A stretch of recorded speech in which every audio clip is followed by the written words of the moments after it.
Buenos días. Ya vamos a empezar así un breve acto ahora de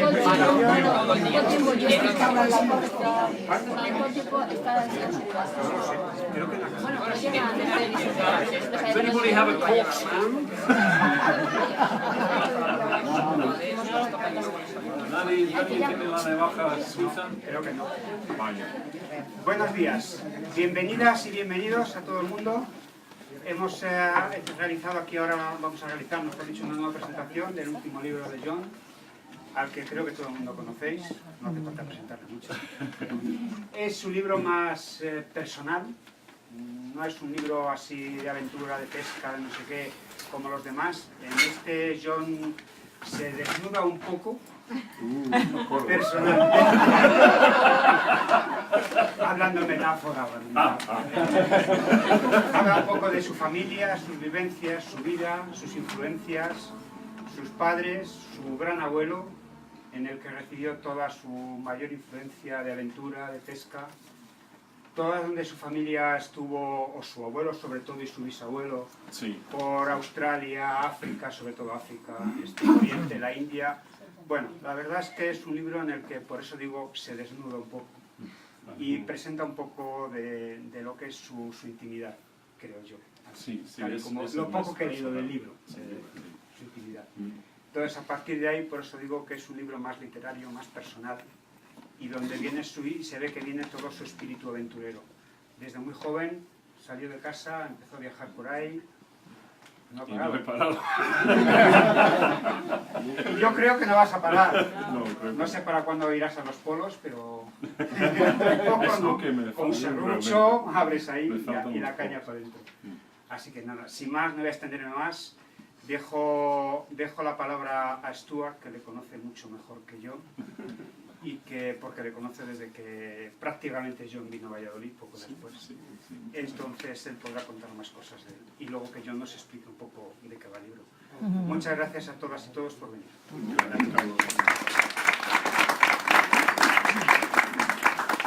Bueno, pues tengo que decir que sin hacer ningún tipo de elogio desmedido, que este es un libro magnífico. Está magníficamente escrito, está muy documentado, cuenta historias de historia, de cultura, de lingüística, de filosofía, es una maravilla. El título, A Line Lost in Time, es un título bastante ingenioso. Una línea, es decir, del lance perdido en el tiempo que busca los orígenes familiares y ancestrales del autor. Y se me pidió una anécdota de recuerdo de John Langridge de hace muchos años y tiene que ver con la pérdida de un sedal. Y es que cuando él primeramente descubrió que yo pescaba o intentaba pescar, me llevaba, me invitaba a ir con él a pescar en el canal, en el río, en las charcas y tal. Creo que era porque yo tengo coche.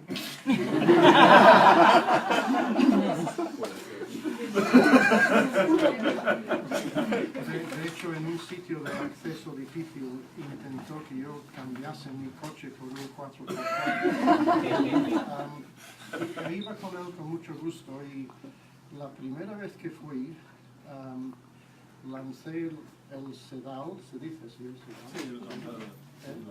La línea. Y por supuesto acabó en los ramos de un árbol. Entonces él subió, lo bajó, lo volvimos a atar, volví a lanzarlo a las ramas de un árbol, y él volvió a subir y 3 o 4 veces, sin murmurar, sin quejarse, sin rechistar. Y cuento esto porque John tiene 2 facetas que probablemente todos vosotros habéis detectado. Primero, es un genio de la autopromoción. ¿Verdad que sí? Sí. Porque si no, él ha lanzado su anzuelo a esta multitud y estamos todos aquí. Pero al mismo tiempo es uno de los hombres más generosos que conozco. Es decir, que si él ve una necesidad en ti, se desvive por arreglarlo. Por eso conté la anécdota de las ramas de una palma. Y esto le hace pues un carácter distinto. Y creo que en el fondo este deseo de congregarnos es, hombre, es para promocionar un libro fantástico, pero es también para crear amistad, incluso comunión. Y eso le retrata también. Así que, como yo tuve la ocasión de revisar todo el texto 2 veces y lo conozco bien, lo recomiendo y lo encomiendo cálidamente.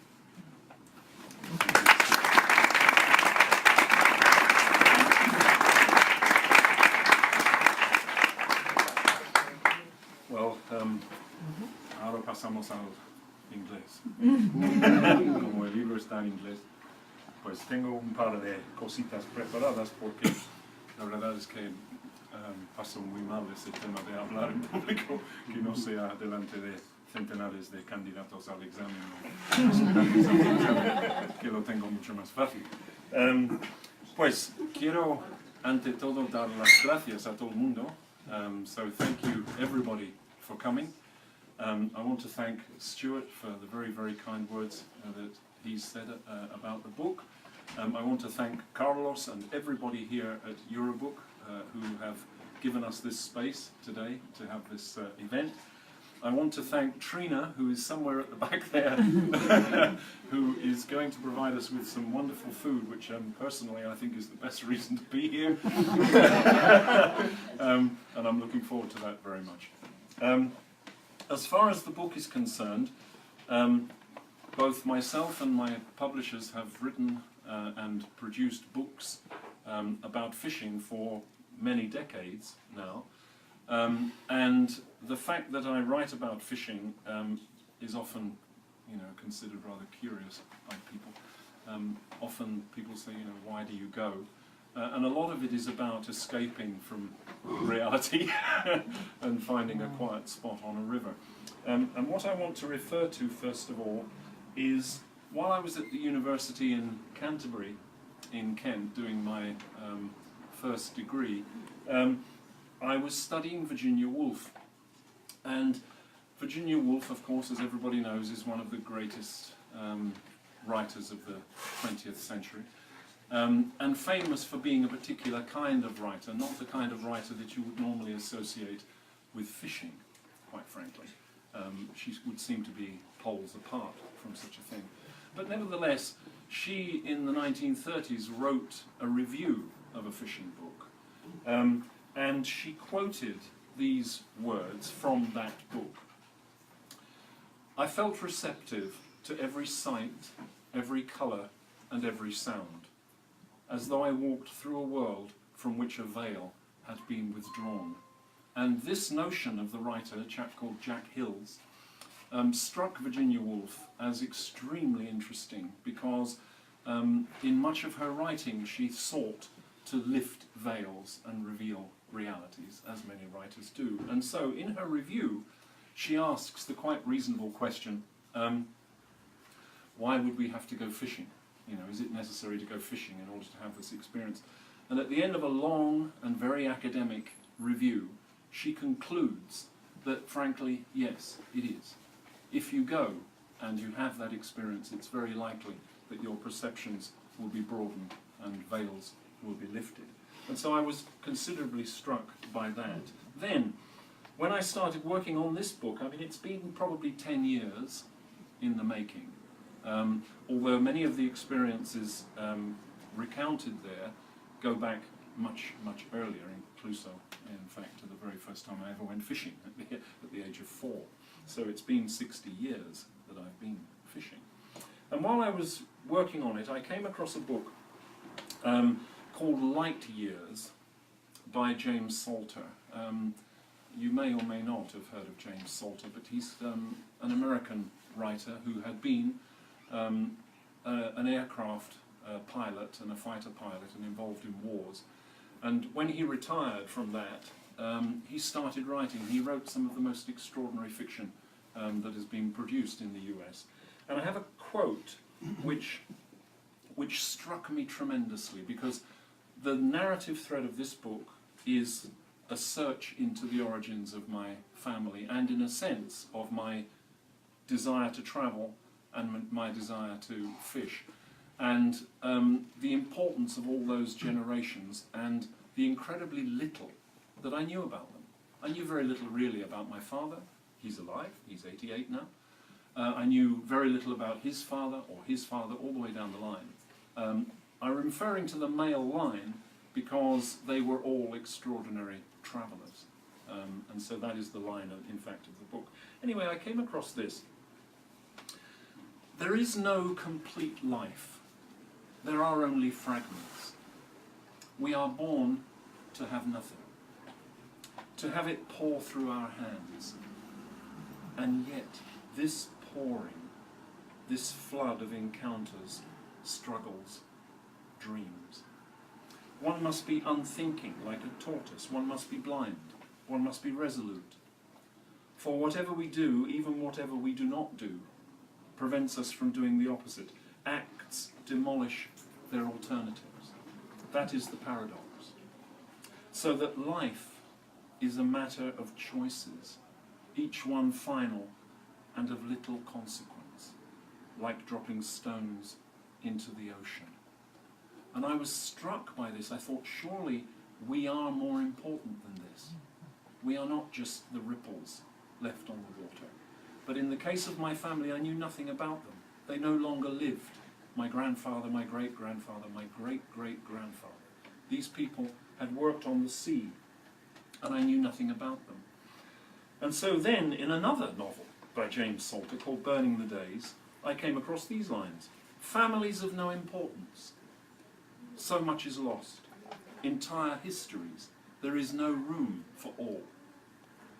There are only the generations surging forward like the tide, the ears filled with sound and froth, and then being washed over by the rest. And so it seems that between one novel and another, James Salter moved from the notion that we were, in a sense, of no significance to future generations, that our lives vanish, and then the notion that perhaps the whole thing is a continuum, and that we all continue within each other over the generations. And finally, forgive me for going on so long, finally I read very recently a novel by Maggie O'Farrell, a Scottish novelist, in which she tells the terrible, terrible story of a woman who spends almost in her entire life of 60 years in a lunatic asylum. There's nothing really much wrong with her, but in those days, it begins in the 1930s, a woman, or almost anyone, especially a woman, could be locked away for just being a little bit inconvenient. It's a terrifying thought. The novel is a tremendous thing. And at one point, she says, we are all just vessels through which identities pass. We are lent features, gestures, and habits, and then we hand them on. Nothing is our own. We begin in the world as anagrams of our antecedents. In other words, I began to find, as I was working through this book, that I, in this sort of selfie generation, was in fact no more than an amalgam of previous generations. Physical characteristics of my father and my grandfather, emotional characteristics from previous generations. This came to me as extraordinarily striking. And so what I have hoped to do in this book, to a large extent, is to reveal the origin of my life through the generations that preceded me. That's it. Thank you very much.